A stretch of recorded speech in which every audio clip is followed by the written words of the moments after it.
Well, hello everybody. Pastor Joel here with you one more time for the past days with Pastor Joel. Hope that didn't weird you out too much. Hope the lighting behind me here isn't too bright. As you can see, I'm in yet another location. It's kind of like I'm taking all of you on tour with me, but I should be able to do some videos from here for a while. We are in a series on the book of Revelation. This is video number 12. Number 11, I started talking a little bit about how does a world end that does not end?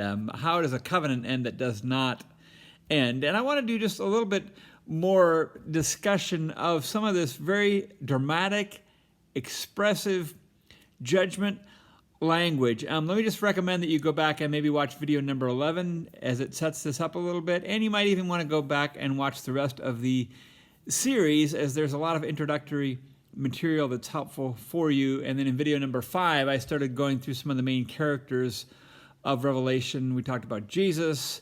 We talked about the churches. We talked about the first and second beast. We talked about the mark of the beast and just kind of covering some of these main characters, and it would just be helpful for you to go back and listen to that. Thank you, those of you that already have subscribed to the channel. If you haven't yet, please do that. That'll help get this message out as close as across the street and as far as across the world. And this message of fulfilled eschatology, aka preterism, choose your own preferred prophetical pronouns, whatever you call it, it's super important. It is growing. More and more people are seeing this. More and more people are questioning things that they've believed or been taught in the past, because all these people are making predictions and they ain't coming true, because you can't have predictions come true in the future if they already took place in the past. Duh! Just having a little fun here. I think most of the people are a sincere believer. There are certainly a few charlatans, though. Those are the ones writing the books, articles, YouTubers and things that are predicting things, and then they don't come to pass, and they keep on predicting them. At that point, they're not doing it out of ignorance, but out of a for-profit desire or something like that. At any rate, I want to recommend that you do one more thing. If you want a much more in-depth treatment of some of this judgment language, click on the playlist on my channel and then click Prophet Land. I did 3 messages talking a lot about how the Hebrew prophets thought and taught, about how they used different judgment language, and especially in videos 2 and 3, I cover a lot of the specific texts from all these Old Testament prophecies, and I'm going to do a kind of a condensed version of some of that in this video, maybe one more video. But in Revelation, the first chapter talks a lot about Jesus. It talks about the timing of these events. They were going to be soon, they were near, etc. We learn a lot about seeing Jesus in all of his glory all throughout chapter 1. We get to chapters 2 and 3. We're looking at the churches, and those chapters I do not believe are apocalyptic. They sound more like some of the typical letters of Paul and others in the New Testament. Then we get to chapter 4 and 5 and see this great heavenly scene with all these creatures and these 24 elders and so forth bowing down and worshiping the Lord. And then when we get just beyond that into chapter 6 or so, we start encountering sometimes bizarre, at least to us, bizarre language, but just a lot of wrath, a lot of blood, a lot of just yuck, and stars falling, and a lot of this universe ending, sometimes called decreation language. And I'm not going to go to those specific passages in Revelation right now. I think we all know that they are there. But the problem is, if you read Revelation carefully, we've got these bowl judgments, we've got these trumpet judgments, we've got these seals, and all this happening. And again, if you look carefully, you'll discover that the world ends. If it were about the end of the planet, the end of the universe, etc., it wouldn't just happen once, but it would happen several times. And that seems problematic. And that was one of the things that I used to kind of wonder about. And I thought, well, how could that be? Just in Revelation itself, the world gets destroyed several times. It didn't seem to make sense. Well, it makes sense when we realize that the author of Revelation is constantly pulling from the Old Testament. He's thinking like a Hebrew. And so what I want to do is, rather than focus on those specific texts in Revelation, I want to go back and look at some texts in the Old Testament so we can understand how the writer of Revelation, John, whether it was John the Apostle or John Eleazar, a.k.a. Lazarus, whoever it was that wrote it, we can get an idea of how they were looking at the Old Testament and borrowing from there. And if we can figure out how the Old Testament writers used this prophetic judgment, quote-unquote, world-ending language, then we can have an understanding of how the writer of Revelation used it, because he's going to be using it in the same way. And so we're going to start here with a text from Isaiah 13, verses 6 through 13. Isaiah 13, 6 through 13. You can have your Bibles with you and then write these references down for your own study later. So this is a fairly lengthy passage, but it's important to see it. Now, I'm going to read it. I like to read the Bible, whether I'm just reading it myself or reading in a group or teaching it to people or whatever, with the same emphasis that the text has. So if it's kind of a gentle, soothing type of text, I'm going to try to read it that way. This isn't, so I'm going to try to read it to really capture the words and the feel. Wail, for the day of the Lord is near, as destruction from the Almighty. It will come. Therefore all hands will be feeble, and every human heart will melt. They will be dismayed. Pangs and agony will seize them. They will be in anguish like a woman in labor. They will look aghast at one another, and their faces will be aflame. Behold, the day of the Lord comes, cruel with wrath and fierce anger, to make the land a desolation and destroy its sinners from it. For the stars of the heavens and their constellations will not give their light. The sun will be dark at its rising, and the moon will not shed its light. I will punish the world for its evil, and the wicked for their iniquity. I will put an end to the pomp of the arrogant, and lay low the pompous pride of the ruthless. I will make people more rare than fine gold, and mankind than the gold of Ophir. Therefore I will make the heavens tremble, and the earth will be shaken out of its place, and the wrath of the Lord of hosts in the day of his fierce anger. Hope I didn't spit on anyone out there. Yikes. Maybe even yikes squared. What in the world? I mean, doesn't that sound like it's right out of Revelation?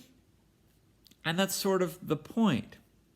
In our normal, modern 21st century understanding of language, especially as we think more like Greeks, Western type of thinking, that would be a cataclysmic, universe-ending talk. No question about it. Let me just recap some of the things that we saw in those verses. All hands would become feeble. Every human heart was going to melt. Pangs and agony will seize them. They will be in anguish like a woman in labor. They will look aghast at one another, and their faces will be on fire. And then it says, after this, the Lord would make the land desolate and destroy all the sinners. Whoa, time out. After this? Who's going to survive any of that? How can there be an after this when everybody's faces were just on fire? Is anyone going to be alive after their hearts melt and they all go into labor and their faces burst into flames? We need to think this through a bit more. And again, this relates directly and specifically to how the author of Revelation used this same type of language. That's why it's so important. So let's think about this. If the sun, moon, and stars literally stopped giving their light, and if the Lord shook the literal heavens and moved the earth out of its place, well, let's just say no one's around talking about it at the water cooler later, right?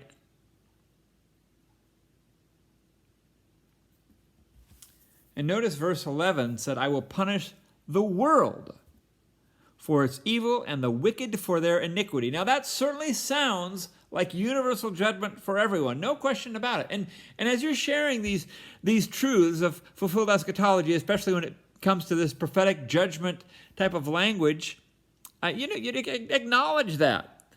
Acknowledge that, yes, it does sound like that when you read it without a context, because it certainly does. That's the way I read it for years. Probably many of you did as well. But unfortunately, just like so many today, I had not been taught about Hebrew idioms, sometimes referred to as Hebraisms in their language. Because of that, I misunderstood it. Hebrew prophets thought and taught in word pictures. Hebrews, of course, being Israelites. And while we have our own idioms in our own language, we generally use that type of language for conversations, more casual talking, or we don't include them so much maybe in our normal everyday language, but with the prophets it was a little bit different than that. The biblical writers didn't separate those aspects of language like we might tend to do today. How do we know that? Because these were breathed out by God right in the verses we just read. Again, they thought and taught in word pictures. They understood this symbolism in exaggerated language, but often we do not, and we take it all in a strict literal sense, forgetting how far we are removed in time from them, forgetting that we think like Westerners and not Easterners. Our culture is much different, but the better we can understand their language and mindset, the better we will understand their writings and what God wants to communicate through them to us. And also that's going to help us so much with the New Testament letters that do include apocalyptic writing, specifically this kind of judgment language. Now, some of you might be asking, or the people that you're presenting this might be asking a fair question. How do we know? How do we know it's not literal? Aren't you just assuming that? Well, again, first of all, if it were literal, everything would be gone and everyone would have been dead way back in the time of Isaiah. But even more importantly, the text itself tells us that this was not a world-ending literal judgment if we investigate it further. Again, we're in Isaiah 13. We started in verse 6, but now let's go back to verse 1. The oracle concerning Babylon, which Isaiah the son of Amos saw. And if we go and look now at verse 17 and 19 respectively, we see this. Behold, I'm stirring up the Medes against them, and Babylon, the glory of kingdoms, the splendor and pomp of the Chaldeans, will be like Sodom and Gomorrah when God overthrew them. So even though it sounds like at first glance, without a context, that Isaiah was speaking of an end of the planet, universal cosmic judgment, it was actually a local judgment against Babylon by the Medes. Now listen carefully, this is important. Was this cataclysmic world-ending stuff? Well, it was for Babylon. And I believe that's what Yahweh is saying. Remember, one of the important principles of interpretation is that we're reading someone else's mail. Okay, again, the Bible is for us, it's living and active, is good till today, I believe, for teaching, rebuke, for application, so many things, instruction, and certainly for having a vibrant, abiding relationship with Jesus Christ. All that is for us today, but the texts were not written specifically to us. It was written in Hebrew to the Israelites, and they understood these word pictures. Isaiah was prophesying the end of the Babylonian world, and only theirs. Now, I've thought about this some, and I hope you don't find it irreverent, but I think it's an example that can help. I'm kind of a sports fan, maybe not as much as some, maybe more than others. But in a sense, this extreme exaggerated language is sort of like one athlete trash-talking another during the game. Now, did the events literally happen? Yes, but they happened specifically to Babylon on a much smaller scale and did not literally happen the way that it sounded like they did. Now, if this was just, if maybe Isaiah 13 was the only instance of that, maybe we could just dismiss it and we could use a good hermeneutical principle, which would be, well, let's interpret the less clear text in light of the clear. And so let's look at some other clear texts where it is referencing the end of the planet. Trouble is, the same type of language is used many other places. Let's look at least one more here in this video. 2 Samuel 22, 8 through 16. Again, a fairly lengthy passage, but I really want you to get the sense of this. 2 Samuel 2, 8 through 16. Then the earth reeled and rocked, the foundations of the heavens trembled and quaked because he was angry.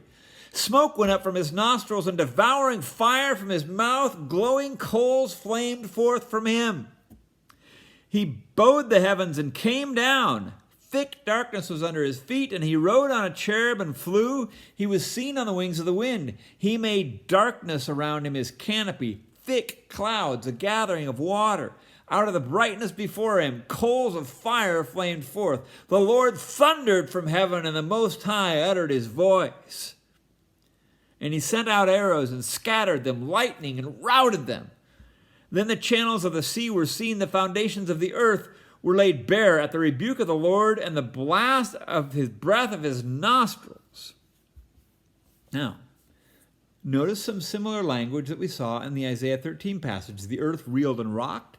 The foundations were trembled and quaked. The foundations of the world were laid bare. And notice some of the language referring here to Yahweh. Smoke went up from his nostrils. Fire came out of his mouth. He bowed the heavens and came down. Darkness was under his feet. He rode a cherub and flew. He was seen on the wings of the wind. And there's even more. Now, if this passage is not a perfect example of hyperbolic, apocalyptic Hebrew language, I don't know what is. If we took this in our 21st century Western literal mindset, we would have to say this was the end of the known world and universe. If that's the case, it would have happened at least twice in the Old Testament alone. At least twice, because didn't it already end in the Isaiah 13 passage? The Hebrew prophets thought and taught in word pictures. The foundations of the literal heavens and earth were not shaken, nor were they physically bowed down. Literal smoke was not seen coming from Yahweh's nostrils, nor was fire seen coming from his mouth. Hailstones and cosmic destruction did not take place either. Now, David, the author of this psalm, knew this. Verse 1 says, "Then David spoke to the Lord the words of this song on the day when Yahweh delivered him from the hand of his enemies and the hand of Saul."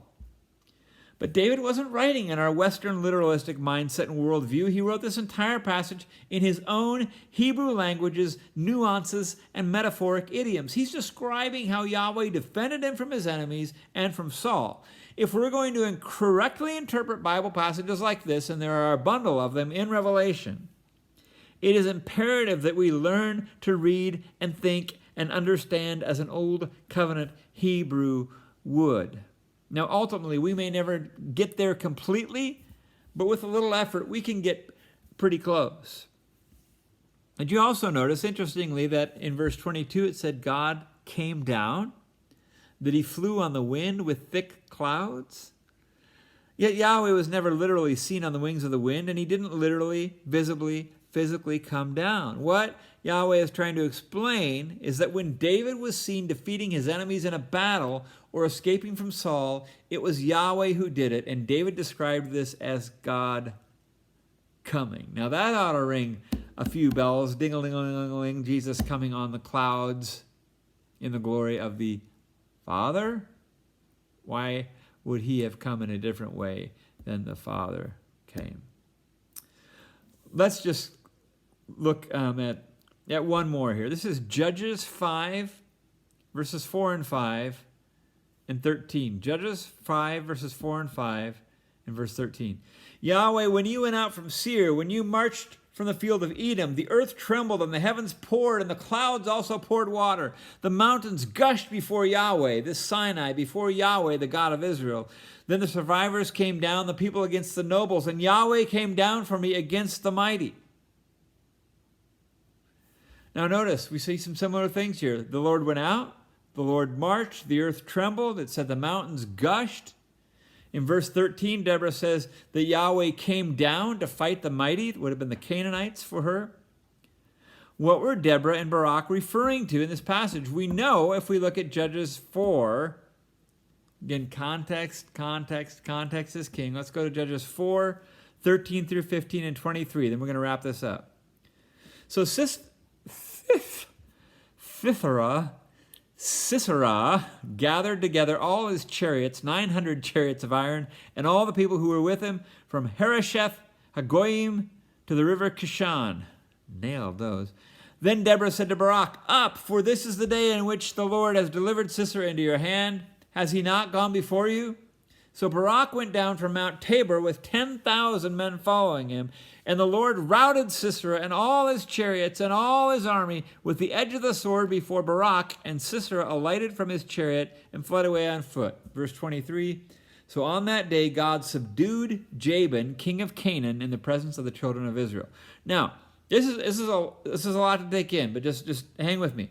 Chapter 5 that we read previously sounded like apocalyptic events throughout the earth and heavens, but the context given in chapter 4 said that God used Barak and his army, and it referred to him coming down and fighting. And so what's important to remember here is that, remember that the writer of Revelation is borrowing heavily from the Old Testament writers in sometimes more direct quotations, other times what we might call allusions or echoes, but it's the backdrop big time for the whole book. I've said this before, Revelation is the most Old Testament, New Testament book. And so he's constantly borrowing from that.